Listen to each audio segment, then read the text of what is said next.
بسم اللہ الرحمن الرحیم۔ ہمارے چینل کو دیکھنے اور سننے والوں محترم بہنوں اور بھائیوں، السلام علیکم ورحمۃ اللہ وبرکاتہ۔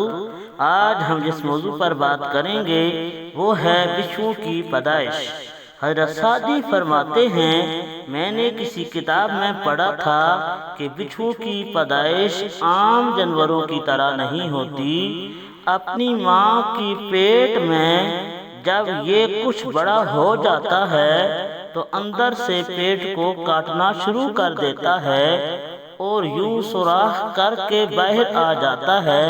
سعدی فرماتے ہیں کہ میں نے یہ بات ایک دانا کے سامنے بیان کی تو انہوں نے فرمایا، میں سمجھتا ہوں کہ بات درست ہی ہوگی، کیونکہ بچھو کی فطرت اور عادت پر غور کیا جائے تو یہ بات سمجھ آتی ہے کہ اس نے اپنی زندگی کے پہلے دن سے ہی برائی ہی کی ہوگی۔ حضرت سعدی نے اس حقیقت میں بچھو کی پیدائش اور فطرت کا حوالہ دے کر بد فطرت لوگوں سے علیحدہ رہنے کی تلقین فرمائی ہے۔